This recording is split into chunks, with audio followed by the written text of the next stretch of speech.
Welcome back, my gardening friends. Well, this video is all about how lucky am I, but I want to know how lucky you are as well. What do you find that you can use on your growing spaces? Pop them in the comments. It'll help others. These are the barrels that I get from work.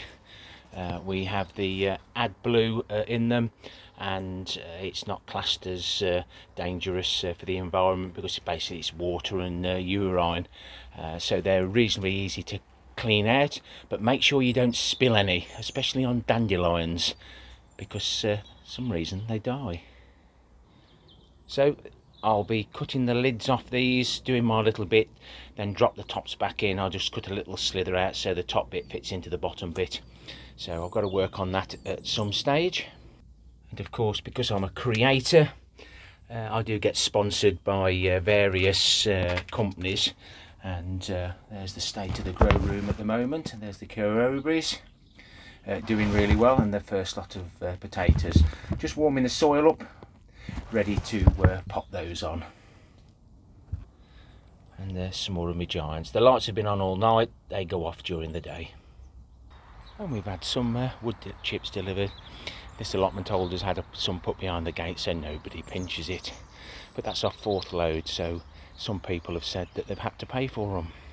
And it's been nearly 4 years since I've been able to top my beds up, because I was offered some £80 for a full load. I thought, no, £80 can be spent on the other things that we have to buy.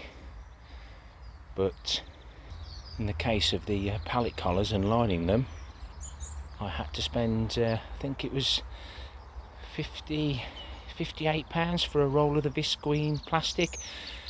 That would line all my pallet collars, but we use plastic for other things, old bits we use to pop things on.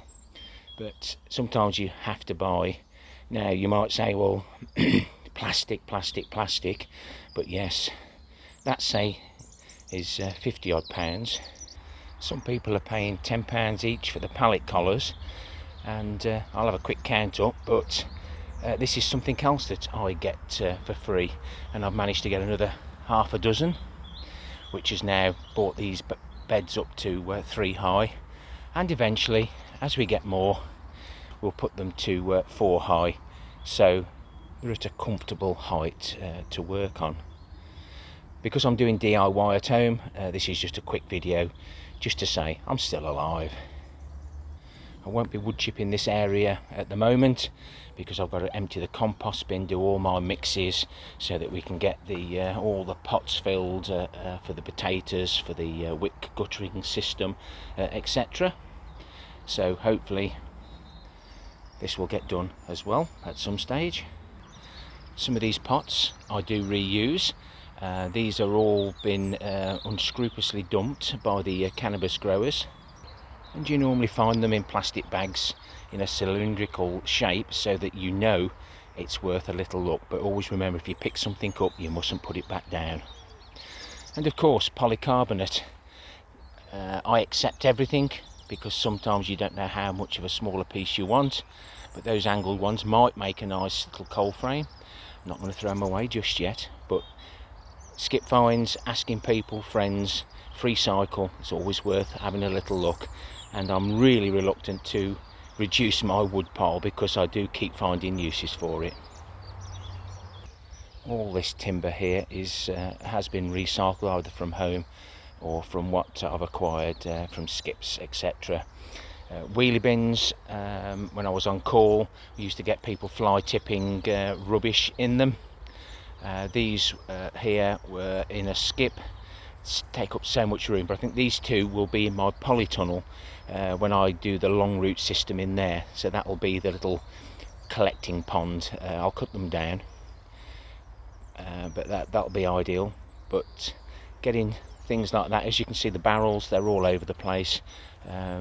There in the middle we've curated some containers there for the giant potatoes, and I have wasted a lot by cutting them up top and bottom, but they do tend to warp if you've got no soil in them, so I've been putting those out to recycle on the allotment pile. They've always disappeared. But in total I've had about 90 barrels.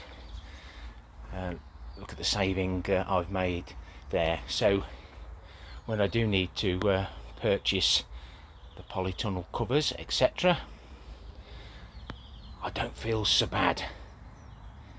Somebody warned me about covering this up.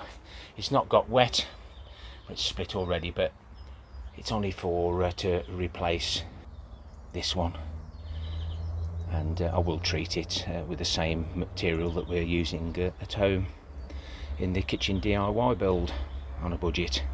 Always on a budget, always try and do as much as myself as I can. Don't mess with main electrics and gas and plumbing. These pots and the pots you saw in the greenhouse are all fly tipped from the cannabis growers. It's always worth having a look, seeing what's there, and had quite a big run on these trays. Why they would throw the trays away, I don't know. Surely they could reuse those. I can understand them, the pots and the compost, because they want to just start completely fresh. But this is the cocoa coir that we find that they unscrupulously dump. Here's the material that's got the compost with the perlite in, and my homemade compost. This is all for free, and so is the leaf mould, which we do every year. That's all free as well. We used to have tarmac, the cold material that you could lay, and then it goes off as it hits the air. I used to get loads of these. I still have, but they don't use them now. They've gone back to bags, whether they go back to tubs or not, but with them not being recyclable as such, they've gone to plastic bags. It doesn't take up so much room. But finding things that you can use, and of course mushroom trays, another gardener's best friend, easily stackable. You'll find them in any premises that does fresh food. So those are be full of mushrooms, come from another country, probably not recyclable, take up a lot of room in their bins. So wherever I can, I will help myself.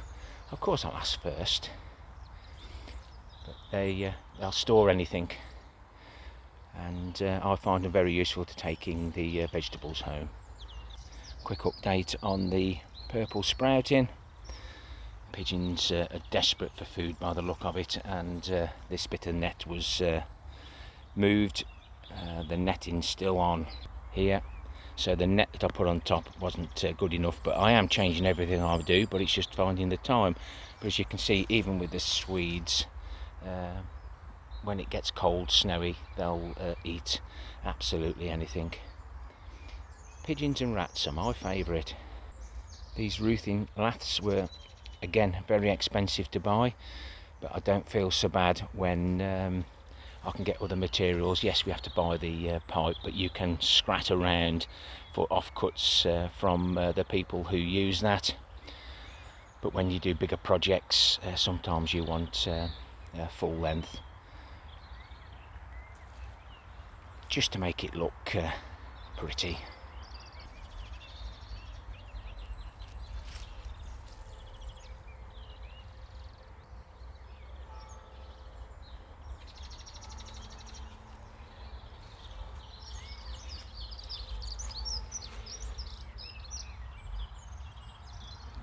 Bull's blood beetroot, take the leaves off those. That's some sort of lettuce, salad crop. But this will look amazing when we get some wood chips down. But we decided to get that load in those gates so a few of the allotment holders could get those without everybody else pinching them. Another use for the pallet collars, when I redo the inside with the polytunnel plastic, I'm going to cover a few of these, and they'll act as mini greenhouses or big greenhouses, and it'll keep some of the plants warm. Some red baron and some stir-on onions there at the grow room.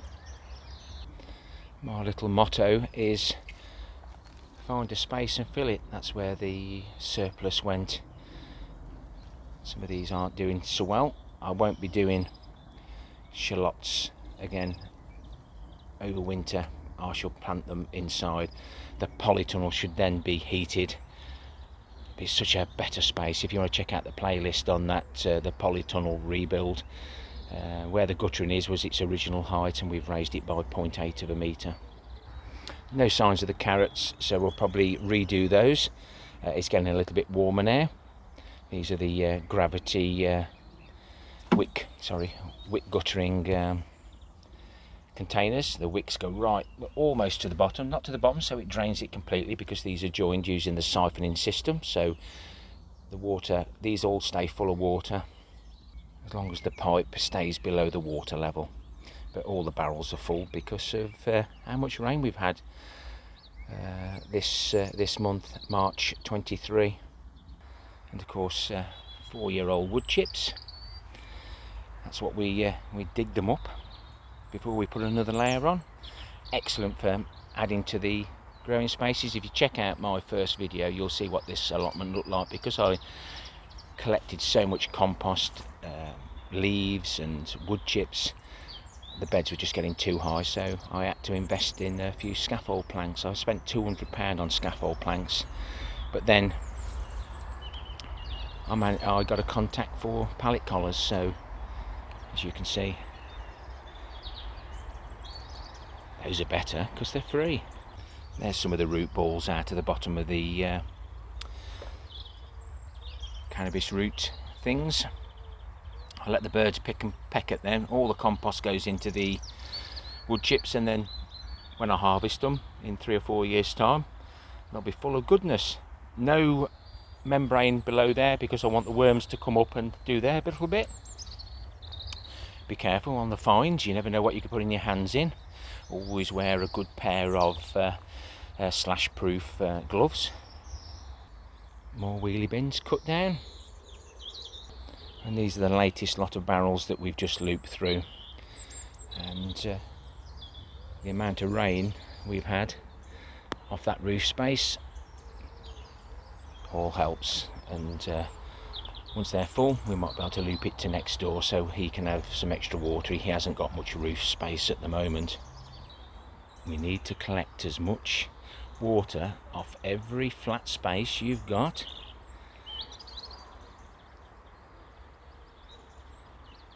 So that we can collect as much rainwater as we can. We don't have water on site, so we have to collect all our own.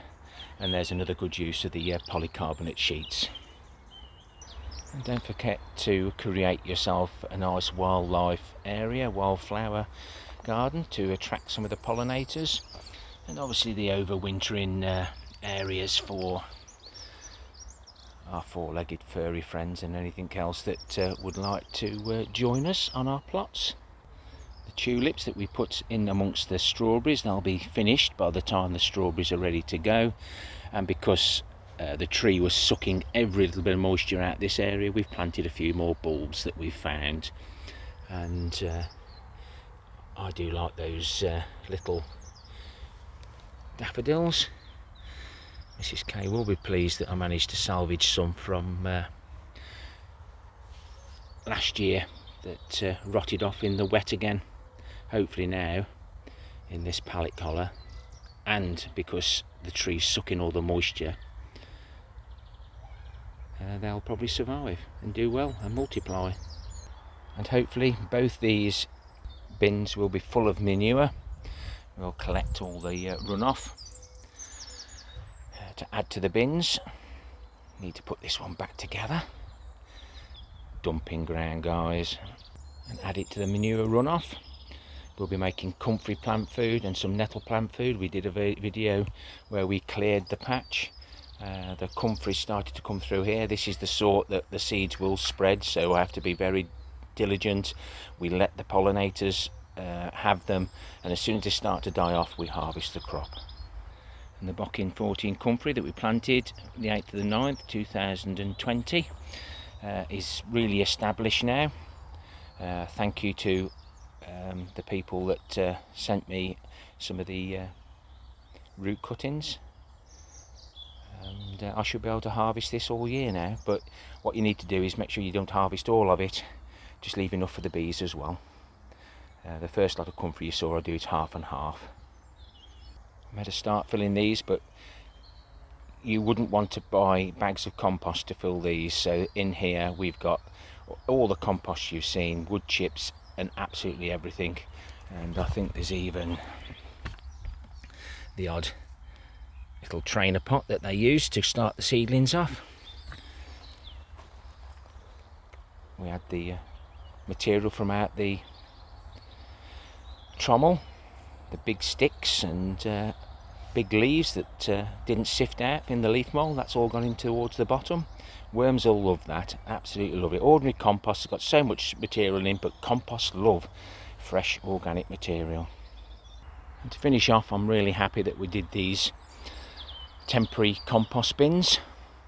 All the juices will go down into these beds. We can pick all the good stuff out, scatter it about, and then when we've emptied the main compost bin, we can put any material that hasn't broken down into there. Hope you found that interesting. Leave me a comment, thumbs up, thumbs down for the interaction, and why not consider subscribing. Happy gardening to you all. Till next time, my friends. Ta for now.